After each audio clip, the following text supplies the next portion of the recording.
굿옵션을 통해서 이론도 보지만 이론에 나와 있는 채권자가 실제에서는 어떻게 사례해서 채권자고 채무자고 뭐 담보를 제공했는지 뭐 이런 것들 다 보면서 이제 강의를 할 거고요. PPT 자료는 PPT를 일단 열어놓고 수업을 하겠습니다. 이제 대학에서 배우는 부동산 경매 강의 13강의라고 한 이유는 우리 경매에 관련되어 있는 강의를 하신 분들이 되게 많아요. 되게 많은데 이게 체계적으로 하시는 분들이 잘 없어요. 대부분 보시면 얼마 뭐 돈을 되게 많이 벌었다든지 어떤 사례만 가지고 뭐 법정지상권 이거 돈이 되게 많이 되더라 이런 식의 강의가 되게 많은데 저는 그냥 중개업소를 운영하시더라도 중개업소에 딱 꼽아놓고 필요한 부분, 이 부분이 이거구나, 누가 질문은 이 부분이구나, 이 여러 가지 관점이 필요해요. 임차인의 관점도 필요하고, 임대인의 관점도 필요하고, 채무자, 채권자, 그리고 입찰하는 사람. 그리고 우리가 부동산을 이제 그 중개를 하면서 거래를 하다 보면 경매로 나와 있는 물건하고도 비교를 할 수 있어야 되고, 일반 거래 물건하고도 비교를 할 수 있어야 되거든요. 그런 부분에서 이제 대학에서 그러니까 정말 이론에 입각해가지고 실무를 배우는 강의라고 생각하시면 되고요.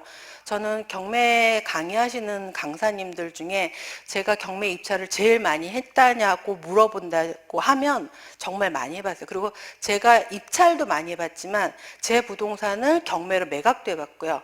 그리고 뭐 법정지상 유치권은 사실 제가 직접 못 해본 게 있어요.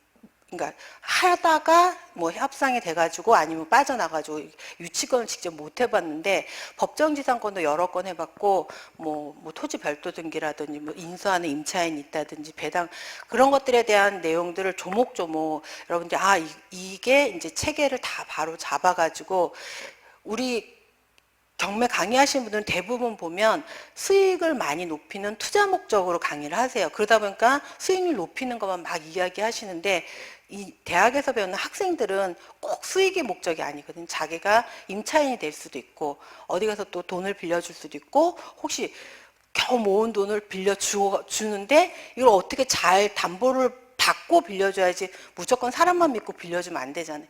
그런 것도 있고 채권자가 될 수도 있고 또 채무자가 될 수도 있고 요즘은 또 부동산이 채무자가 될 확률이 되게 많아요.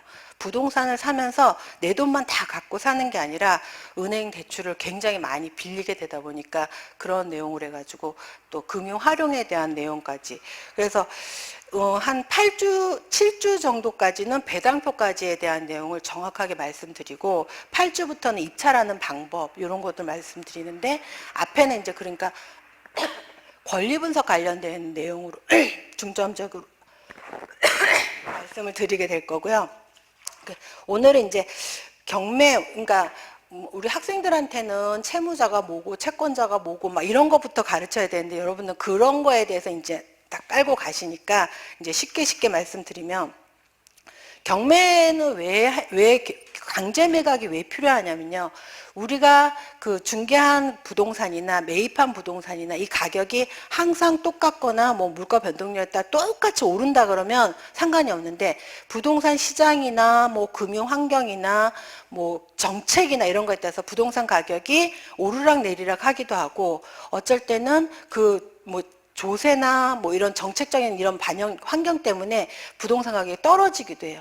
그래서 우리가 맨 처음 매매 가격에서 딱 정형화돼 가지고 쭉 뭐 오른다 그러면 그거에 맞춰 가지고 물가 상승률을 맞춰 가지고 임차 계약도 이렇게 하면 되지만 지금 이제 강제 매각이 필요한 이유는 아까 말씀드렸듯이 우리가 가지고 있는 부동산에 설정된 채권액이 이 부동산의 가격보다 훨씬 많아요. 많다 보니까 이 사람들을 채권자가 경매를 신청해서 그 채권으로 매각된 부동산의 매각 대금으로 여기에 더 많은 권리자들을 채권자들을 나눠줘야 되는데 나눠주는 내용이 이 사람들이 채권자가 가지고 있는 권리가 무엇이냐 뭐 채권이냐 물건이냐 언제 설정을 했느냐 그리고 그 가지고 있는 권리가 어떤 성질 이런 거에 따라서 순서나 권리의 성질에 따라서 이런 것들이 다 달라지거든요. 그러니까 뭐 3억짜리 부동산을 매입했다. 근데 거기에는 사실 봤더니 5억의 채권자가 있는 거예요. 근데 5억의 채권자를 3억짜리 부동산 우리가 경매로 감정평가가 3억에 평가된 부동산 우리가 3억에 입찰을 하진 않잖아요. 우리가 수고를 하고 권리 분석도 하고 직접 중개업소 가가지고 뭐 이 부동산 얼마예요 해가지고 3억짜리 뭐 500만 깎아가지고 2억 9,500에 사면 순조로울 걸 갖다 우리는 경매로 그거에 대한 뭐 90%는 요즘 주거용 부동산 많이 올랐다고 하더라도 90%나 80%요 수준에서 매입을 하게 되는 게 경매잖아요.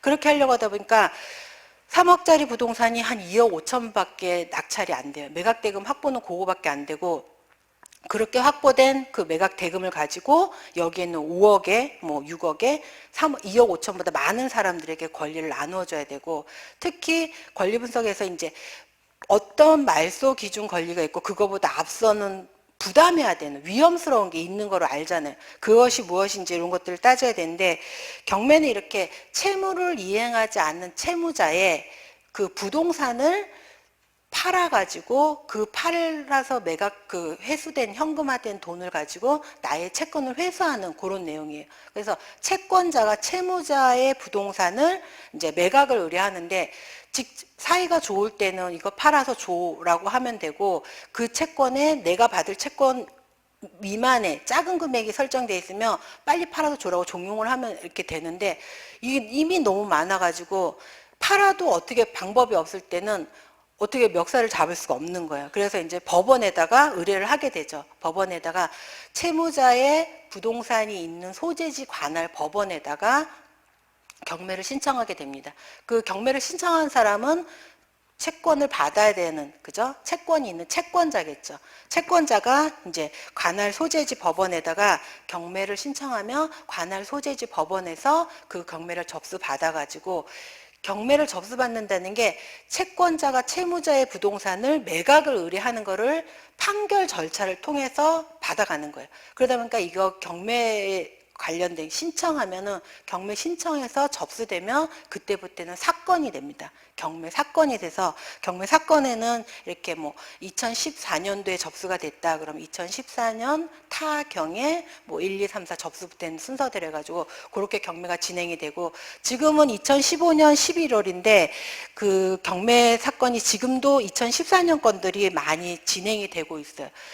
그런 내용이 채권자가 내 채권을 회수하려고 채무자의 부동산을 찾아가지고 아니면 원래 그 담보했었던 물건을 이제 그거 찾아서 그 부동산을 경매를 신청했는데 하고 나서 보니까 거기에 더 많은 채권이 설정되어 있을 수도 있고 뭐 그런 여러 가지 상황들이 있잖아요. 그러니까 그러는 사이에 그래서 경매를 신청했을 당시하고 이게 매각됐을 당시하고는 또 가격 차이가 또 있는 거예요.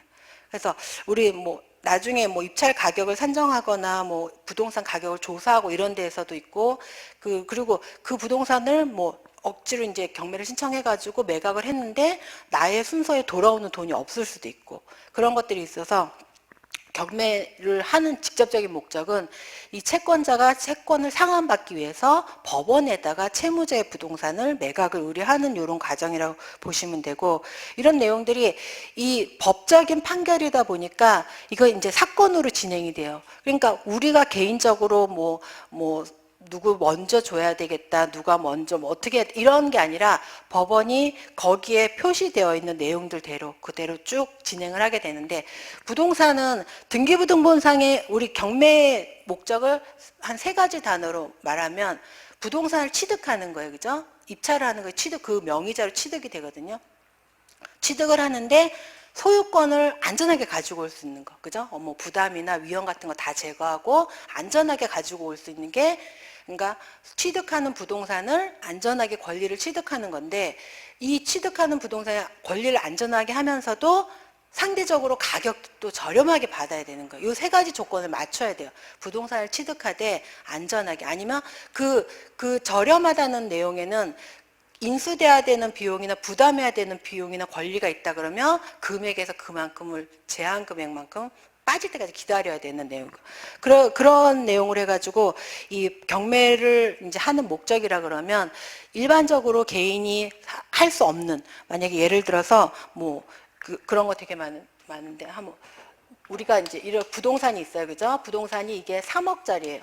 3억짜리 부동산인데 이 부동산을 우리는 경매로는 2억 4천만 원의 낙찰을 뭐 2억 80%니까 2억 4천만 원의 낙찰을 받을 예정이에요. 근데 여기에는 이미 한 5억 이상, 뭐 3억 이상 최대한 3억 이상의 그 채권도 설정이 되어 있고, 채권과 더불어서 요 부동산은 소유자가 꼭 살고 있지 않을 확률이 또 많아요.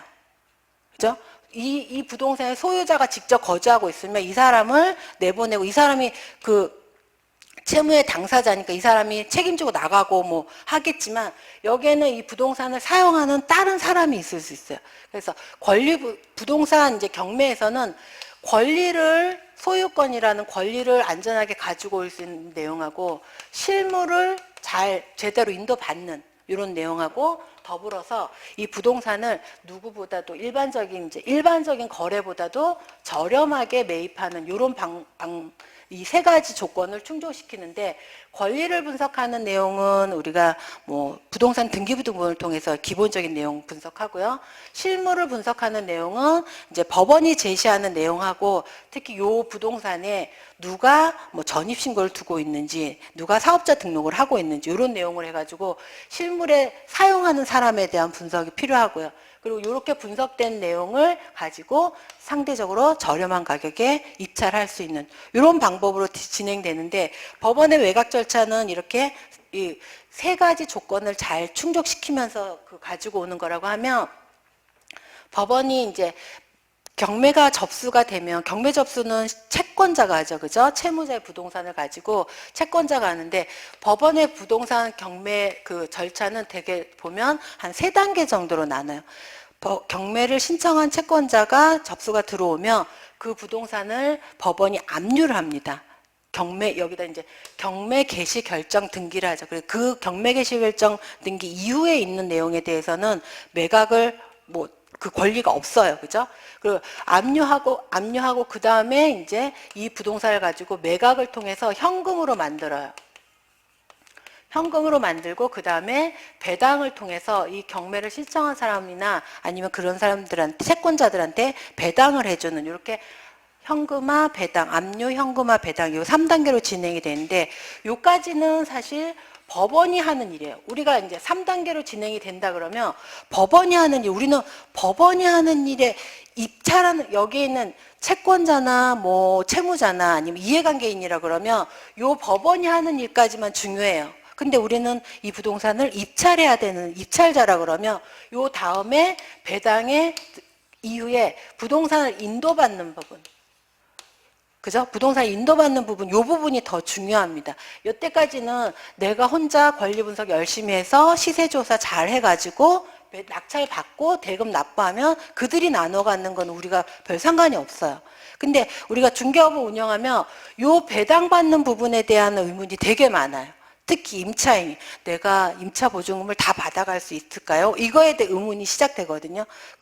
그거에서 못 받아가는 내용으로 이제 와가지고 이야기를 하게 되는데, 나중에 뭐 어떻게 하면 배당을 많이 되도록이면, 임차인 입장에서는 강제 매각이 되더라도 배당을 많이 받아갈 수 있는 방법으로 그 문제를 풀어야 되고, 채무자 입장이라고 하면 편법을 조금 쓰더라도 뭐 어떻게 뭐 소액이나 뭐 이런 거하고 관계없이 뭐 어떤 또 다른 스킬을 또 이렇게 해줘야 되고, 뭐 부동산에 이 부동산을 담보로 그 돈을 빌려준 채권자다 그러면 먼저 와가지고 그럴 거 아니에요. 채권자면은 이 부동산 매각을 통해서 현금화 시키기 전에 그 부동산 가격이 얼마고, 등기부등본을 떼봤더니 얼마의 설정액이 있고, 내가 이거를 경매를 넣어도 받을 수 있는 금액이 얼마인지를 계산하게 되잖아요. 그런 부분에서 이런 거에 대한 이제 충분한 조언을 우리가 할 수 있을 정도, 충분히는 안 되더라도 뭐 경매를 신청해도 소용이 없겠네요. 뭐 임차인이라 그러면 이 부분에 대해서는 뭐 소액으로 임차 최우선 변제를 받을 수 있겠네요. 아니면 순위로 배당을 받을 수 있겠네요. 뭐 이런 식의 설명을 할 수 있어야 되고, 요까지가 이제 우리가 그런 내용이고, 요 다음에 이제 인도받는 요 내용. 그래서 우리 경매에 대해서 약간 선입견이 있는 분들이 많아요. 뭐 채무자하고 채권자하고 다투는 부동산에 아무리 수익이 많이 나도 내가 뭐 거기까지 발 담글 필요가 있나, 일반적인 투자자들 입장에서. 그러고 뭐 중개업소 가가지고 중개 잘 그런 부분에서 우리 중개사분들이 역할을 해주는 거잖아요. 그죠? 요렇게, 이거 직접 법원을 통해서 매입을 하는 내용이고, 그러니까 요 부동산을 인도받는 부분에 대한 내용이 미흡하고, 요 부분에 대한 내용이 이 책 전체에 보면 좀 많이 깔려 있습니다. 부동산을 인도받는 부분은 그 매각으로 부동산이 넘어갔기 때문에 소유자가 입찰자 그 최고가 매수인으로 바뀌었어요. 바뀌었기 때문에 최고가 매수인이 그 소유권을 취득한 부동산에 뭐 이전에 채무자가 있다든지 임차인이 있다든지 아니면 또 무단에 뭐 권리 없는 사람 누군가 있을 수 있어요. 그죠? 그런 사람들을 내보내고 부동산의 실물까지 확보하는 요 과정. 그리고 우리가 이제 중개업을 운영하시면 요까지 했으면 부동산 다 이제 인도 받았어요. 그죠? 그러면 직접 팔 수도 있고, 그죠? 또 다른 사람의 의뢰를 받아가지고 요까지 완성해 드릴 수도 있고, 그리고 그걸 다시 뭐 임차를 놓아줄 수도 있고, 뭐 매매를 성사시켜 줄 수도 있고, 여러 가지 역할을 할 수 있잖아요. 근데 그런 요런 부분이 그 강제 매각에서는 전체적인 이제 4가지 단계라고 볼 수 있는데, 요거에 대한 건 다시 한번 이제 설명을 드리고, 강제 매각은 이렇게 부동산에 설정되어 있는 채권자가 그 부동산을 찾아서 매각을 의뢰하는 것이 부동산 경매라 그러고, 그다음 동산 경매도 있어요. 근데 동산 경매하고 부동산 경매를 나누는 이유는 부동산은 움직이지 않는 부동산이라 한 군데 있어요. 만약에 여기가 그 동작구 노량진이잖아요. 노량진 동인가요?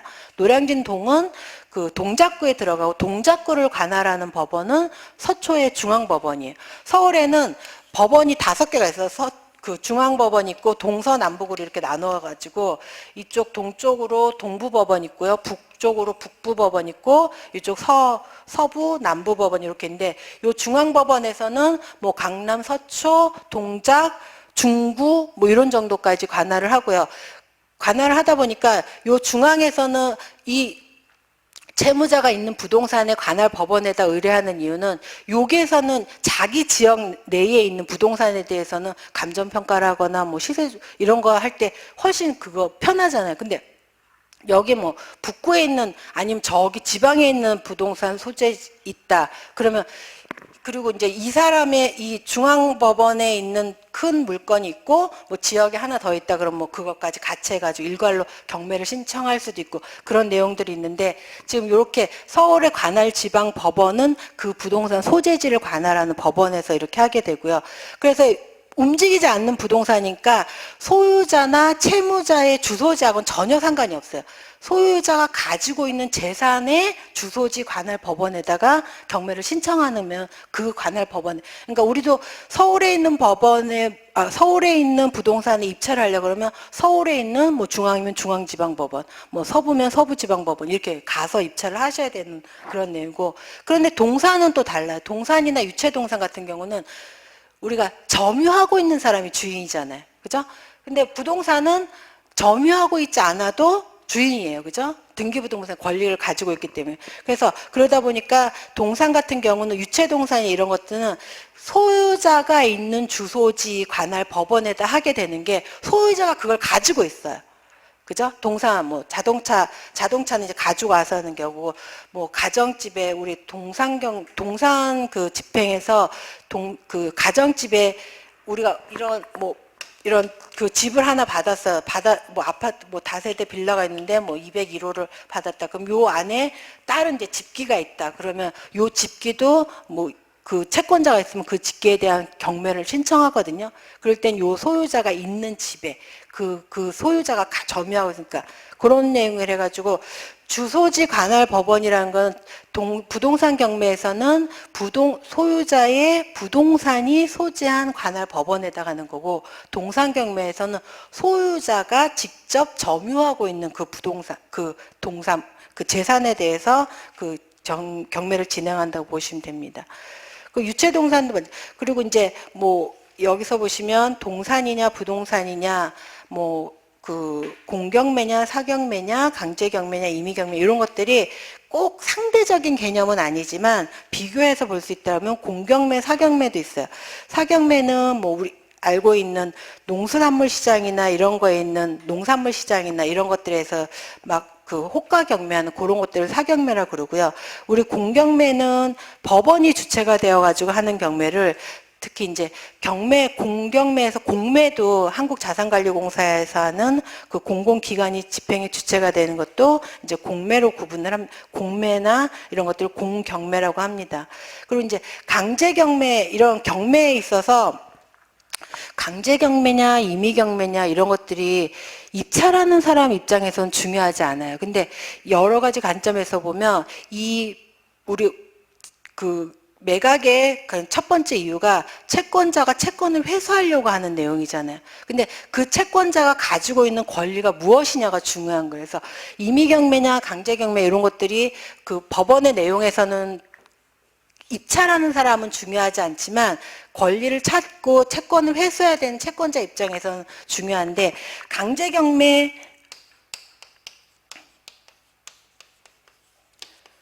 강제경매는 일단 강제적으로 경매를 진행하는 거예요, 채권자가. 그러니까 우리 권리 배울 때 채권하고 물권하고 배웠잖아요, 그죠? 채권은 우리가 이제 채무자가 있고요. 이 사람으로부터 돈을 빌려준 채권자가 있어요. 근데 이 한 채권자에는 채무자에는 채권자가 A라는 채권자가 있을 수도 있고 B라는 채권자가 있을 수도 있고 C라는 채권자도 있을 수도 있고, 그렇죠? 여러 명의 채권자가 있을 수 있어요. 이들이 가지고 있는 이 권리는 물권적 권리일 수도 있고 채권적 권리도 있고 뭐 또다시 물권적 권리도 있어요. 이런 권리들이 있는데 이 채권자가 가지고 있는 권리가 강제적으로 판결이나 뭐 집행할 수 있는 권리가 없었던 사람이 경매를 신청하게 되면 강제적으로 이거에 대한 집행할 수 있는 권리를 얻어야 돼요. 얻어야 되는 게, 예를 들면 이 채권자가 이제 개인적으로 누구한테 돈을 빌려주면 뭐 차용증 같은 거, 그리고 요즘 차용증 안 써도 송금 확인서만 갖고도 충분히 내가 돈을 빌려줬다는 게 확인 증빙이 되잖아요. 그렇게 있으면서 채무자라는 사람한테 돈을 빌려준 어떤 그 일반적인 근저당권자가 아닌 채권자가 돈을 빌려줬어요. 빌려주면서 A라는 채권자가 돈을 만약에 5천만 원을 빌려줬다. 5천만 원을 빌려주면서 내 돈을 이 채권자들이나 그 채무자들이 보면 대체로 돈을 빌려주면 5천만 원을 빌려줬다 그러면 처음에 이자를 잘 갚잖아요, 그죠? 갚다가 안 갚거나 원금을 변제할 때가 됐는데 그때 원금을 안 갚거나 슬슬 전화를 안 받거나 뭐 이런 식으로 슬슬 피하게 되면 그때서야 이 채권자는 내가 송금 증명서가 있는 송금한 내역이 있는데 차용증이 있는데 그러면서 이 사람한테 왜 내 돈 안 주냐고 이제 따지게 돼요.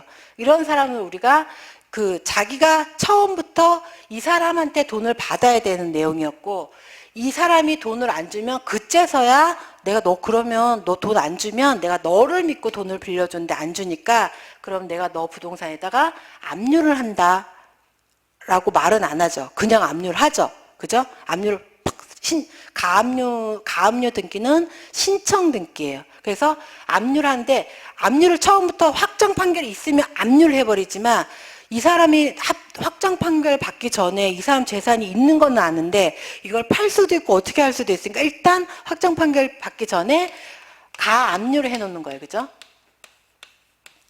가압류를 해놓고 이제 이거에 대한 확정 판결을 받아요. 그죠? 뭐 정말 지급해라든지 아니면은 이 사람하고 둘이 간에 뭐 공증으로 증서를 주고 받는다든지 뭐 화해 조서를 만든다든지 법원이 이 사람한테 줄 돈이 있다는 내용을 가압류를 설정해 놓고 그거에 대한 확정 판결을 받아서 그 확정 판결 집행할 수 있는 권한이라 그러죠.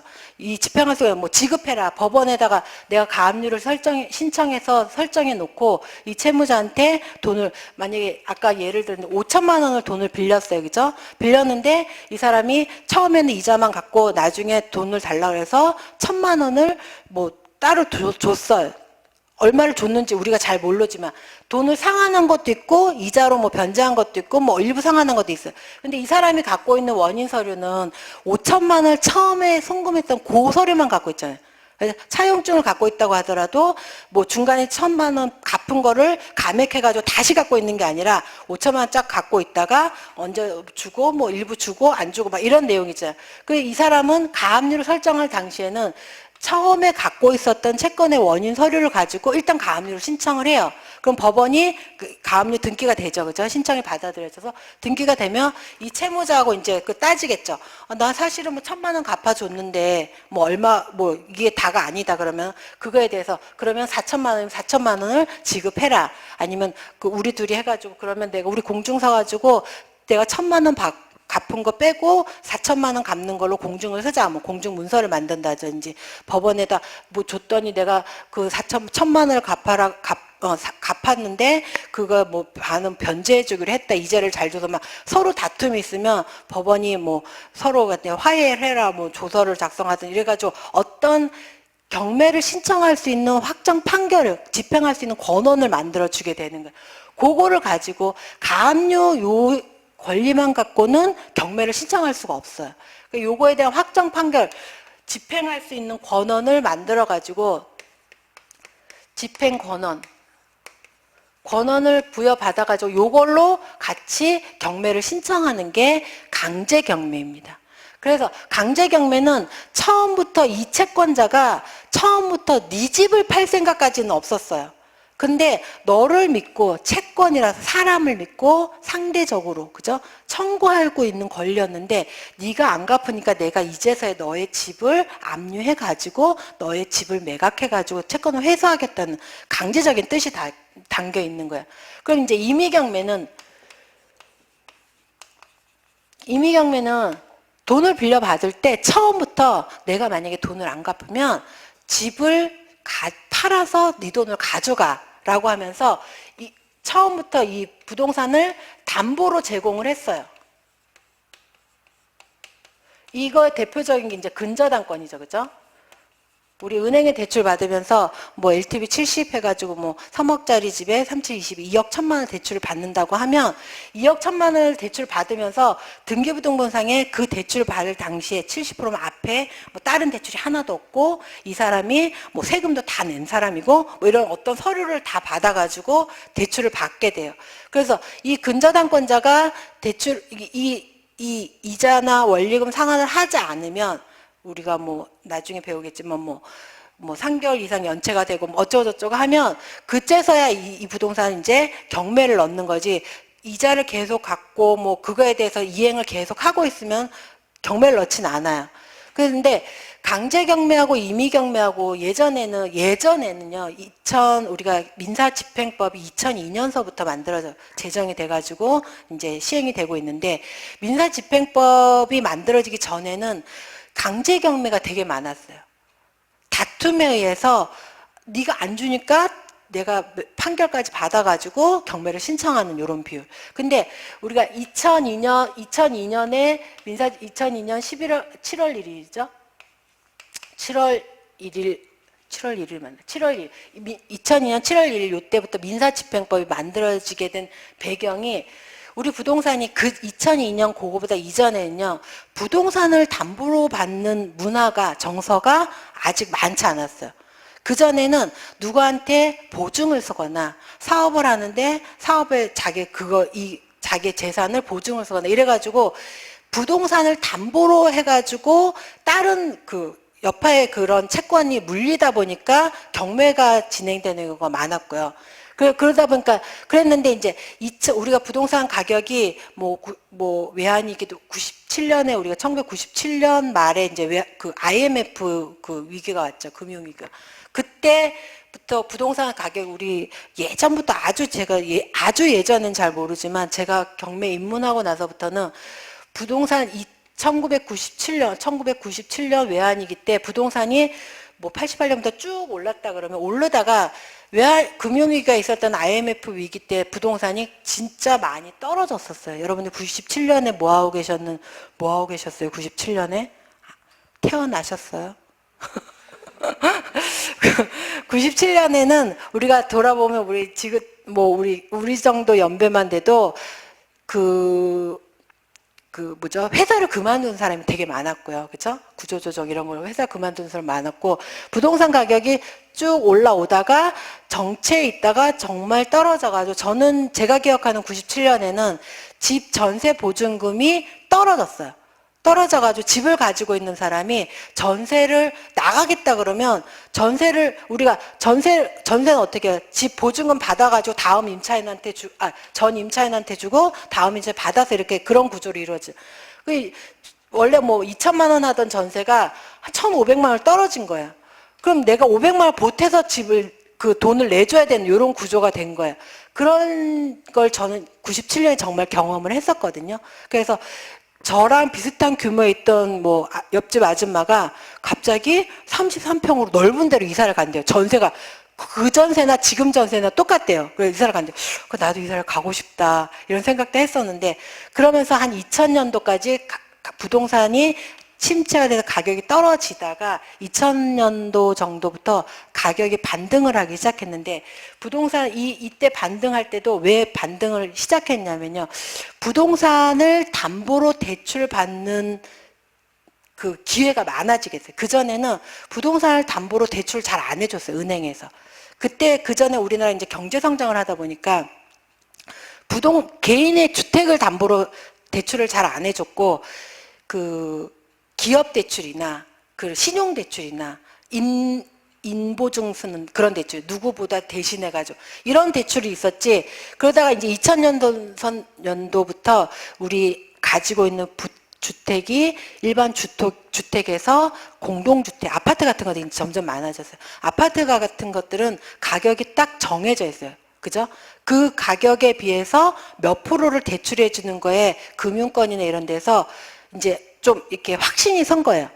이제 아파트는 주택 같은 경우는 가격이 막 천차만별이고, 오래된 거, 좁은 거, 넓은 거, 향 안 좋은 거, 이런 게 가격이 다 다르지만, 아파트는 보니까 가격이 좀 정형화가 되고 가고 있는 거예요. 그거에서 30%를 해줘도 이게 경매로 넘어가게 되더라도 그 정도 해수는 가능하다. 이런 것들이 되면서 주택을 담보로 대출해주는 분위기가 팽배해졌어요. 그러면서 주택을 담보로 대출해주면 담보를 제공한 근저당권을 설정하죠. 이런 부동산들이 이제 2000년서부터 해가지고 부동산의 주택 거래 시장을 활성화시키기 시작해가지고 2000년서부터 2000년도의 부동산 가격 기억하시는지 잘 모르겠죠. 저는 2000년도에 우리 애가 초등학교 1학년 들어갔거든요. 그리고 IMF도 이제 진짜 전면에서 겪었고, 그래서 근데 2000년도부터 우리가 부동산 가격 2007년 정도까지 이제 고공행진을 하죠. 그죠? 그리고 요때까지 2000년도에서부터 2007년도까지 요때까지는 부동산 갖고 서울 시내에서도 2, 3천만 원 가지고도 다세대 같은 거 몇 개씩 살 수 있었고, 전세 가격으로 집을 살 수도 있었고, 수익률 굉장히 좋았었어요. 2007년 상반기 마무리되면서 가격이 딱 고점을 찍었고, 그 다음에 다시 이제 외환위기가 오죠. 2008년도에. 그러면서 외환위기가 오면서 부동산 가격이 내려가지는 않았는데,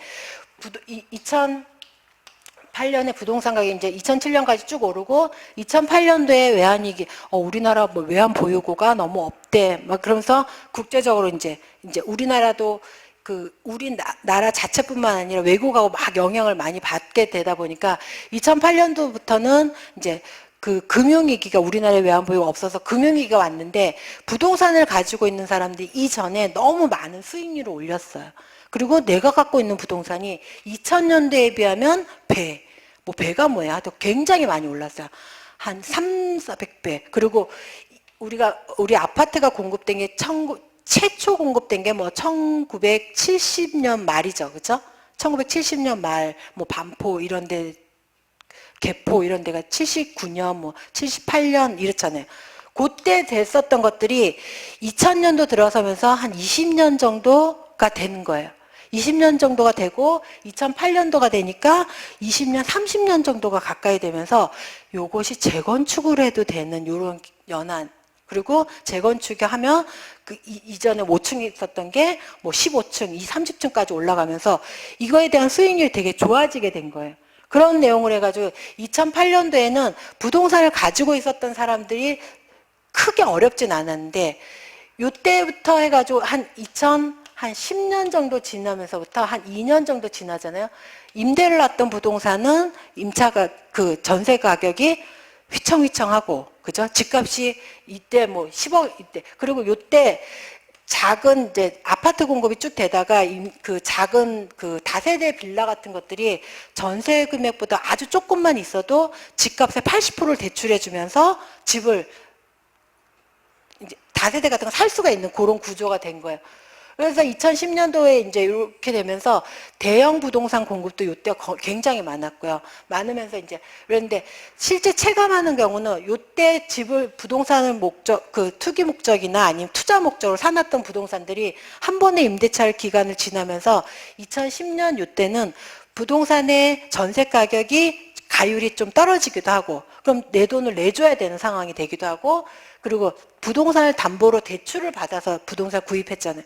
그런 부동산들이 이때부터는 부동산 가격이 애매하면서 떨어질 것도 같으니까 금융권에서 연장을 해주면서 10%는 상환을 해라. 뭐 원래 있었던 대출에서 10%를 상환해라. 안 그러면 금리를 올리겠다. 그리고 2008년 이때까지는 우리 시중금리가 6%, 8% 이랬어요. 여러분들도 집 담보로 대출 받을 때 8%도 싸다. 어디는 막 10%막 이런 데도 있었거든요. 그냥 금융권에서도. 그렇게 있다가 이제 이때 2010년도에는 이 6% 그 금리가 많이 떨어져 가지고 한 6%, 8% 이렇게 되던 그 금리들이 대출을 상환하지 않으면 그러니까 일부 상환이라고 하죠. 뭐 한 10% 정도 상환하지 않으면 금리를 또 올리겠다 그런 거예요. 그러니까 요때부터 2010년도부터 이제 체감이 되는 거예요. 외환위기가 와가지고 우리가 글로벌 경제를 걱정해야 되는 이런 위기에 맞닥뜨려지게 된 게 이 금리는 올라가고 집을 대출을 더 이상 대출을 받을 수는 없고 그러다 보니까 부동산이 이제 절대적으로 팔아야 될 사람들이 많아진 거예요. 많아지니까 2010년도부터 가격이 균형 잡히지 않은 가격의 부동산이 막 나오겠죠.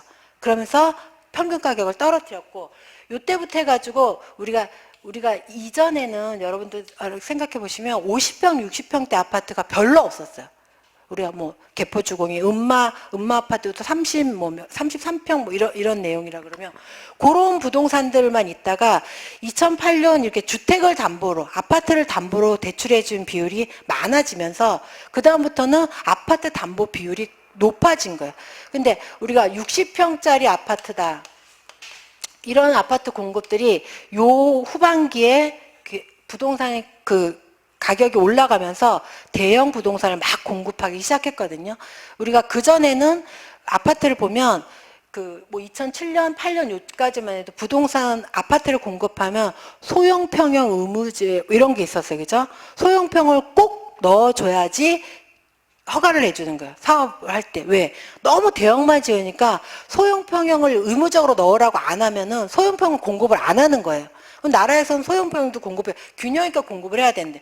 그러면서 이때 뭐 60평 이상, 40평 이상, 예전에는 뭐 18평, 15평, 18평, 25평, 33평, 끽 해봐야 뭐 43평, 요런 거 한두 개, 요렇게 그렇게 이제 구조가 되다가 막 60평, 50평 막 이런 것들이 대형 공급이 됐는데 이때 2008년도에 60평짜리 아파트라 그러면 분양을 하는 거잖아요. 그죠? 분양을 하면 이 부동산의 분양 가격이 최소한 1,000만 원 이상이에요. 그죠? 그럼 60평짜리다. 그럼 1,000만 원 이상 1,500이다. 그러면은 10억은 돼요. 그죠? 평균 잡아도 60평짜리, 50평짜리가 2,000만 원이면 뭐 타워팰리스 이런 것도 그 시점에 이제 공급이 됐잖아요. 그죠? 50평짜리 평당 2,000만 원 했으면 10억이고, 그 다음에 60평짜리 뭐 1,500에서도 또 10억이 넘어가요. 그죠? 이런 부동산들을 자기 돈을 다 가지고 10억짜리 부동산을 자기 돈만 갖고 살 수 있는 사람들은 별로, 봉급생활자들에서는 없다고 보시면 돼요. 근데 이런 부동산, 50평으로 할게요. 계산 간단하게. 50평짜리 부동산을 평당 분양가 2천을 해가지고 10억에 매입한 사람이 있어요. 매입한 사람이 요 10억을 담보를 해가지고 이때 뭐 LTV가 60%, 50, 그러니까 뭐 강남 상구는 뭐 40%, 50%, 60%, 최대한 60%예요, 그죠?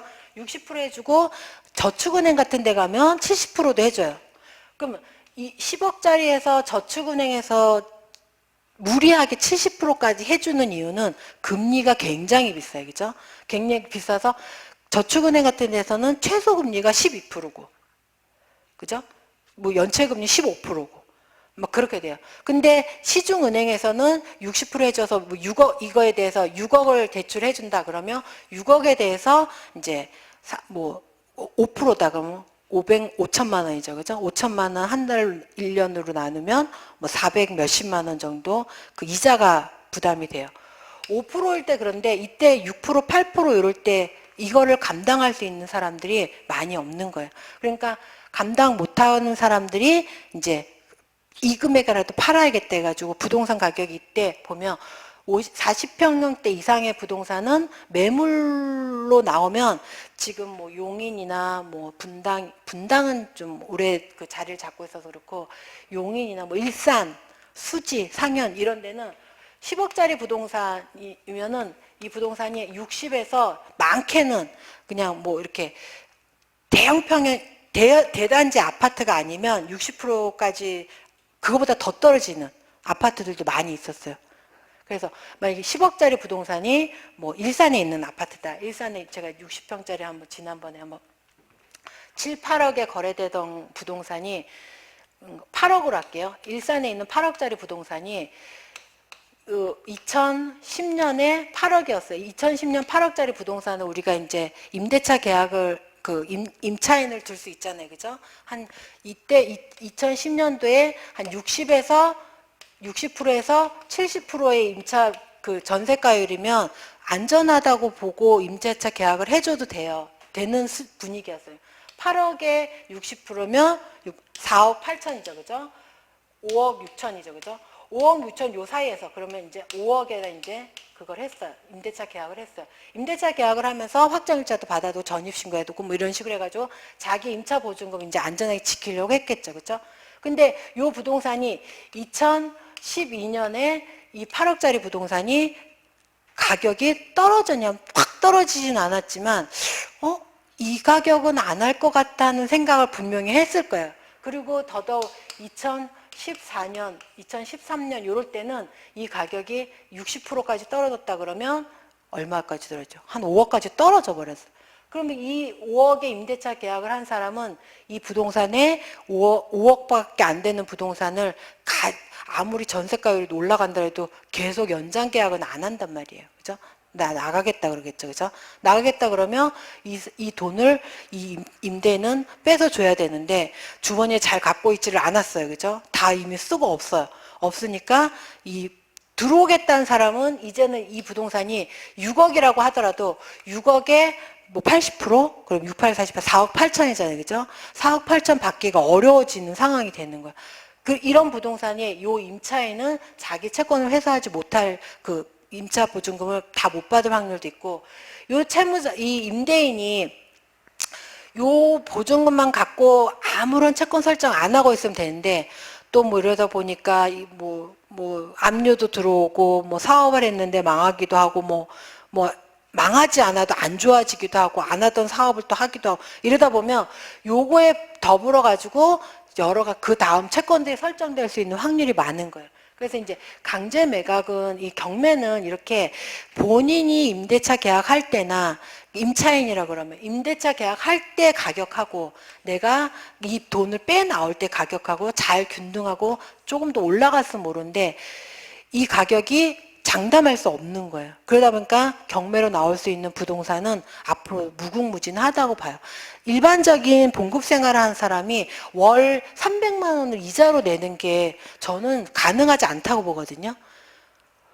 뭐 연예인이나 뭐 운동선수나 뭐 이러면은 뭐 300만 원 척척 내면 되죠. 근데 300만 원 한 번 안 내면 두 번째는 600만 원 되잖아요. 그건 우리가 뭐 팔지 않으면은, 그죠?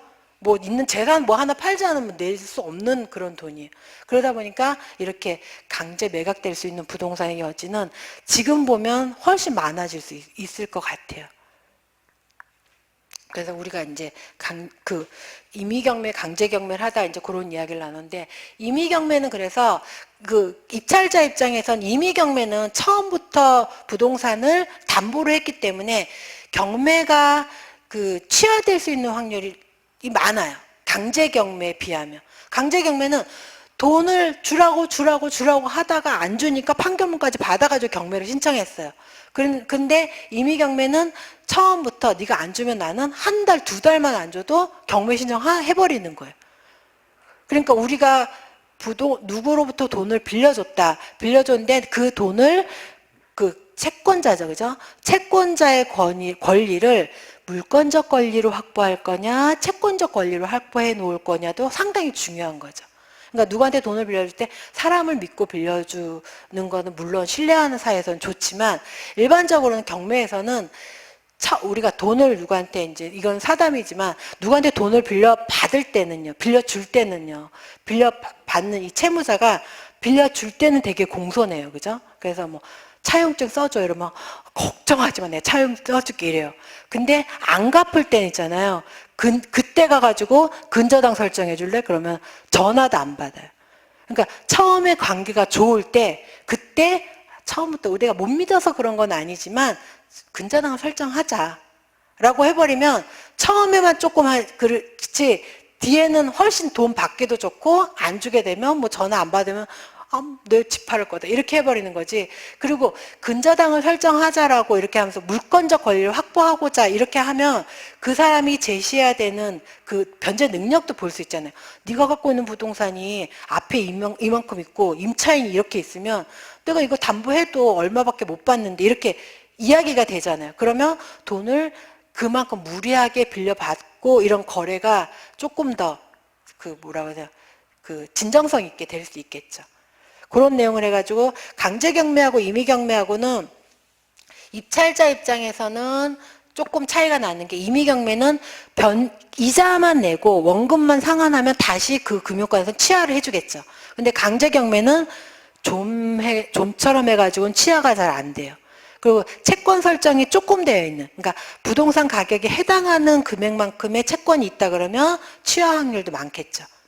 그래서 임의경매하고 강제경매는 그렇게 보시면 되고, 개별경매, 뭐 일괄경매 이런 것도 있어요. 이런 거는 이제 부동산 하나하나의 재산을 가지고 하는 거고, 어떤 사람의 부동산을 하나를 팔았더니 내 채권이 다 회수가 안 되는 거예요. 서울에 있는 아파트를 팔면 내 채권이 다 회수가 안 돼서 시골에 있는 뭐 논도 팔아야겠다. 그러면 그 두 개를 같이 이제 팔게 되죠. 이럴 때는 이제 서울에 있는 뭐 아파트다. 이 아파트를 이제 경매를 채권자가 받아야 될 돈이 한 10억인데 이 아파트는 한 8억밖에 안 된다. 그러면 시골에 있는 땅을 봤더니 그 땅도 한 2억 정도 되는 게 있다. 그러면 시골에 있는 땅 2억짜리도 이제 또 같이 이것도 이제 같이 경매를 신청하게 되죠. 그러면 제가 주소지 관할 부동산 법원에다 경매를 의뢰한다 그랬는데, 시골에 있는 땅, 도시에 있는 어디다가 경매를 신청할지 모르잖아요. 그죠? 그럴 때는 큰 물건이 있는 관할 소재지 법원에다 경매를 신청하면서 같이 있는 이 사람의 재산 다른 것까지 같이 경매를 신청하며 일괄적으로 이걸 경매를 신청하는 거예요. 그러면 이 부동산은 요거만 입찰하고 싶은 사람도 있고 시골에 있는 땅만 입찰하고 싶은 사람도 있잖아요. 대체로 보면 따로따로 입찰을 해요. 그래서 사건 번호가 뭐 2014 타경에 뭐 2345라 그러면 2345에다가 1번 물건은 서울에 있는 부동산, 2번 물건은 뭐 그래서 이것까지가 사건 번호라고 그러고요. 요거는 물건에 대한 번호라고 따로 호칭을 합니다. 그래서 입찰을 들어갈 때는 요 사건 번호까지 하고 물건 번호가 주어져 있는 것 같은 물건 번호까지 같이 기재를 해주셔야지 유효한 입찰이 되고요. 그런 내용을 해서 이제 매각 대상 한 5분 쉴까요? 네, 5분 쉬었다가 할게요.